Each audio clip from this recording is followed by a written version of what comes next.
Olá, pessoal, tudo bem? Mariana Burato aqui do Concretamente Desenvolvimento de Engenheiros. Hoje, esse vídeo é mais um da série Mari Me Ajuda, tá? Eu recebi uma questão de um seguidor, que ele me mandou no direct e me mandou no WhatsApp também, né? Não vou falar o nome dele aqui, porque envolve uma relação contratado-contratante aqui, que, enfim, eu acho que não cabe, mas é um seguidor de uma outra área de engenharia, não da engenharia civil, tá bom? Então, eu gostei muito da sua pergunta, muito obrigada por ter confiado a minha resposta, tá certo? Então, eu vou tentar esclarecer para vocês aqui, mostrar para vocês qual foi a pergunta. Então, é um engenheiro que é recém-formado, tá? Que ele foi convidado a trabalhar como responsável técnico em uma empresa, e essa empresa ofereceu para ele um salário bem abaixo do mercado como responsável técnico, e a justificativa foi porque ele não tinha experiência, tá certo? E aí ele me pergunta, Mari, você acha que isso é viável? Aproveitar essa oportunidade, você acha que é viável, levando em consideração que eu sou experiente? E outra coisa, né? Você acha também que em relação que é viável aproveitar por conta da experiência, e também que tipo de contrato é melhor para mim, levando em consideração a justificativa do contratante, que ele não pode pagar o salário base do engenheiro, tá? Então, são muitos aspectos aqui que estão norteando essa relação, e eu achei muito pertinente vir falar para todo mundo aqui, né? Como eu falei para vocês, sem citar nomes, porque eu acho que aqui não vale citar nomes, mas muito obrigada por ter confiado a minha resposta aqui do seu problema, tá bom? Antes da gente responder, claro, essa dúvida, eu fazer meu convite. Se você não é inscrito no canal, se inscreva, ative as notificações. Por aqui a gente fala de conteúdo de desenvolvimento pessoal e profissional de engenheiros e também educação em engenharia. Dizer também que eu tô lá no Instagram, o meu perfil é o @mariana.burato. Se você tem Instagram, meu convite para você me conhecer por lá também, me seguir por lá. Eu compartilho um pouco do meu dia a dia pessoal e profissional junto com vocês, tá bom? Aqui no link na descrição do vídeo, aliás, né? Na descrição do vídeo, eu vou deixar uns links também. Temos grupo no WhatsApp, ou e-books, enfim. Tá bom? E aí vocês fiquem à vontade, tá certo? Então vamos lá, né, gente? Responder essa pergunta aqui, que é cabeluda, do seguidor aqui do canal, tá? Seguinte, ele comentou também, eu acabei esquecendo de falar, que o contratante até sugeriu contratá-lo como MEI, né, microempreendedor individual. Se o engenheiro não pode. Gente, engenheiro não pode ser MEI, porque o MEI é para profissões não regulamentadas, né? Então, é para ofícios, para trabalhos, tá bom? Então, como a engenharia é uma profissão regulamentada, nós não podemos ser MEIs, tá? Nossa, se pudesse seria ótimo, mas não podemos, né? Então, a gente tem que ter a empresa aberta e tudo mais, junto com o CNAE de determinadas atividades que a gente presta, ou trabalhar como engenheiro autônomo. Aqui no canal a gente tem vídeos também sobre isso, sobre essa diferença. Vou deixar em algum card aqui no vídeo para vocês também, tá? Outra coisa, responsabilidade técnica. Temos vídeos aqui. Quando a gente responde tecnicamente por alguma coisa, significa que a gente está emite a RT de responsabilidade técnica, tá certo? Mas está falando que ali está seguindo os normativos, está seguindo as regras, está seguindo as NBRs, enfim, inerentes àquela atividade, tá? E a gente responde tecnicamente para aquilo. Para a gente responder tecnicamente por algo, aí a minha pergunta para você, seguidor, e para vocês que estão me ouvindo aqui, é o seguinte: qual é o risco da gente responder tecnicamente por alguma coisa, para a gente ser responsável, porque tem um risco, né? Sempre tem um risco, gente. Responder tecnicamente por algo é sempre um risco que a gente corre. Então, o ideal aqui é a gente mapear quais são esses riscos que a gente corre, tá? Um outro ponto que eu preciso levantar é que quando a gente fala de responsabilidade técnica, ela não vem atrelada à quantidade de horas trabalhadas, tá? Porque a responsabilidade, ela tem como base ali que a pessoa tem a formação técnica na área, tá bom? Então, que ela sabe o que ela tá fazendo, tem o registro profissional e tudo mais. Então, você se responsabiliza por algo independente da quantidade de tempo que aquilo leve para ser feito, né? Então, quando um contratante fala para você e fala assim, não, eu quero que você fique 44 horas semanais, seja responsável técnico da minha empresa, você fala, e eu quero te pagar muito menos do piso, no meu ponto de vista, o contratante não sabe nem o que está contratando, né? Não consegue nem perceber, ele não sabe nem o que ele quer, o que ele precisa, o que é que ele quer, tá? Então, esse também é um outro ponto que a gente precisa levar em consideração, tá? Então, porque dependendo da atividade, você não precisa ficar o dia todo na empresa, tá certo? Então, quando falar 44 horas semanais, me parece muito um regime PJ tipo CLT, sabe? E isso é fraudulento, gente. Quando a pessoa quer te contratar como subordinado, extremamente subordinado, tem a subordinação, o horário específico, só você pode fazer aquela atividade, e ela te paga como PJ, por exemplo, que é o que está indicando aqui, isso é fraudulento, tá bom? Isso é equivocado, isso é errado. Não é nem equivocado, é errado mesmo, tá bom? Mas, enfim, então, levantar, mapear esses riscos que você pode ter com as suas atividades. Outra coisa, quais são as atividades que você vai se responsabilizar tecnicamente? É tudo. Mas tudo o quê? Tudo o quê? Né? Então, ele até cita que vai participar de licitações, porque qualquer empresa pode participar de licitações, né? E também alguns serviços específicos. Mas tudo o quê?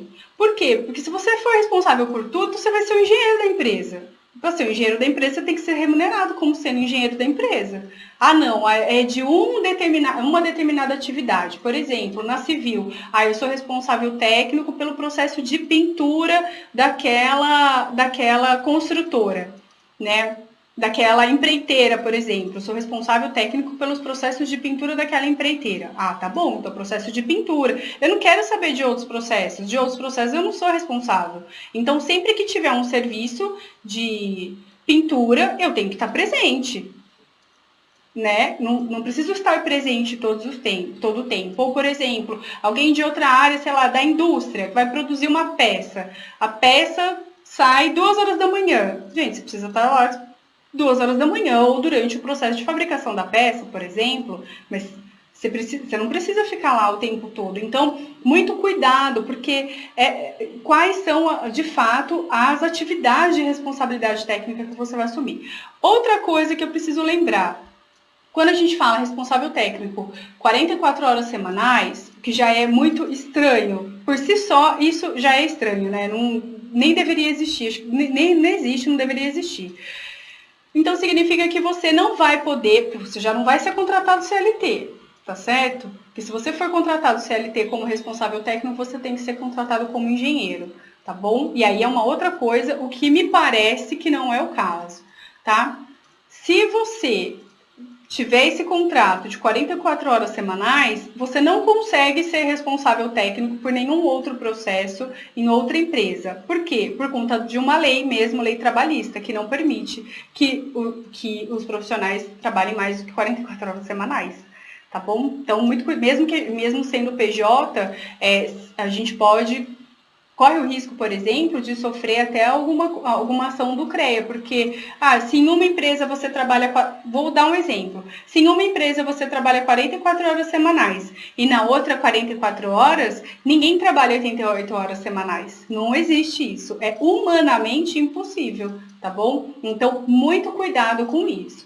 Tá? E aí, vale a pena? Porque precisa de experiência? Olha, eu sou suspeita para falar. Eu acho que toda atividade que a gente executa vale a pena, tá? Toda atividade que a gente vai prestar vale a pena. Seja se a gente for no início da carreira, depois, se for trabalho voluntário, se for um trabalho, às vezes a gente não está ganhando tanto quanto a gente gostaria, mas vale pela experiência. Então, pela experiência, claro que vale. Lógico que vale, né? Agora, toma cuidado com esses outros pontos, tá? Por quê? Porque senão pode acontecer de, às vezes, o profissional tomar uma invertida, dele não saber de fato que ele está se responsabilizando, e aí tem um valor muito pequeno por todo o risco que ele corre ao ser responsável técnico, tá? Então, muito cuidado com isso. Então, vale a pena pela experiência? Vale, né? Mas já expliquei para vocês o meu ponto de vista. Segunda pergunta, qual tipo de contrato mais viável, levando em conta que a justificativa é que não tem condições de pagar a base salarial do engenheiro? Olha, se você vai ser contratado como PJ, porque tem duas possibilidades, ou você é contratado como PJ, ou seja, tem que abrir a empresa, né, pagar os custos de abertura da empresa, de manter a empresa aberta com todos os seus impostos, pagando imposto mensalmente, pagando o contador mensalmente. Tem vídeo aqui no canal sobre, vou deixar no card, aqui sobre os custos que a gente precisa levar em consideração. Os custos de instalação, né, de abertura da empresa, os custos fixos ali mensais da empresa e também da sua remuneração, né, como profissional, como executor das atividades ali, tá? Então, se você é PJ, pensa assim, você é uma empresa trabalhando para uma outra empresa. Não tem direito, não tem garantia nenhuma, nada, tá? Qual é o contrato mais viável? Aquele que fica bom para ambas as partes. Né? E como eu comentei anteriormente, do meu ponto de vista, a pessoa que está te contratando não sabe nem o que ela está fazendo. Tá? Então, muito cuidado. E aí, vai estruturando. Então, por exemplo, tenta negociar valor. Ah, não, agora eu só posso te pagar isso. Tá bom, então vamos colocar no contrato que daqui 6 meses, se você não gostar dos meus serviços, a gente encerra o contrato e tá tudo bem? Ou se você gostar ou tá atrelado a determinado... Se você gostar, é muito subjetivo também, né? Ou, por exemplo, tá atrelado a algumas métricas. Ah, aumento de X% na fabricação, aumento de X% na produção, ou na execução ali de determinada atividade, por exemplo. O salário, a remuneração, porque não é salário. Salário é só quando é CLT. Salário a gente recebe só quando é registrado. Quando não é registrado, é remuneração pelo serviço. Tá? A remuneração vai aumentar tantos por cento, ou a remuneração passa de X mil reais para X ao quadrado mil reais, por exemplo. Então, estabelece isso. A pessoa, tá bom, tudo bem ela não querer te pagar agora, mas coloca isso no contrato, né? Vigência de contrato. Quanto tempo você vai trabalhar dessa forma? Né? E se você quiser desistir, você fala, quer saber? Não vou mais fazer isso, porque a pessoa está me explorando. Eu não estou conseguindo, ela quer muito e quer me pagar pouco, não dá para mim. Então, estabeleça o pior caso. Ah, não quero mais. Então, o distrato. Como que vai ser esse distrato? A gente quer um distrato amigável, né? Mas coloca uma cláusula que você precisa avisar com quantos tempo de antecedência, a pessoa que está te contratando também, quanto tempo de antecedência, né? Precisa te avisar se ela não vai mais usar os seus serviços, paga alguma multa, ambas as partes, caso resolva de uma hora para outra, por exemplo. Ah, hoje a gente brigou e eu não vou mais trabalhar para você. Tá bom, paga alguma multa? Ou vice-versa, né, gente? Vice-versa também. Muito cuidado, porque tem muitas empresas que estão agindo dessa forma, tá, gente? Quem ganha contratando engenheiro recém-formado por preço de assistente como PJ é só a empresa, tá? Nós profissionais a gente não sai ganhando não, muito pelo contrário, a gente sai perdendo. Tá? Mas isso é uma coisa que é uma prática que eu tenho visto, não é só da área da engenharia civil, de todas as engenharias, é uma prática de todo o mercado aqui que eu tenho percebido. LinkedIn, vocês entram em contato comigo, de outras áreas, gente que é, sei lá, da área de marketing, por exemplo, que fala que está acontecendo isso, para vantagens, não tem vantagem para nós, tá? A única vantagem é quando a gente se coloca no papel de empresa. Então, a gente olha e fala assim, não, então agora eu sou empresa, tenho os custos da minha empresa. Então, quais são esses custos? E levar tudo isso em consideração para poder fazer uma boa negociação com o contratante, tá bom? Não o empregador, contratante, tá bom? E é bem diferente uma coisa da outra.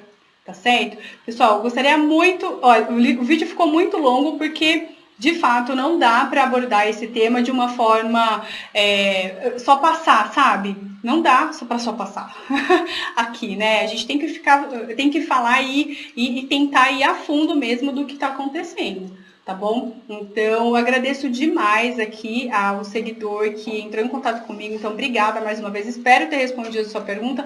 E não sei se gerou outras dúvidas também. Fique à vontade, tá bom? Para entrar em contato comigo, por aqui no YouTube, Instagram, enfim. E, gente, todo mundo que tá me seguindo também, tá? Fiquem à vontade para me mandar mensagem, para mandar comentários aqui, para comentar o vídeo. Eu adoro quando vocês comentam. Às vezes eu demoro um pouquinho para responder, mas eu respondo todo mundo, tá? Tanto aqui quanto lá no Instagram, que são as redes sociais que eu mais utilizo.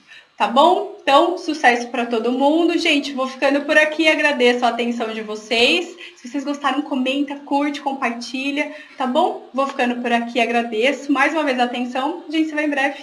Até mais, pessoal. Tchau, tchau.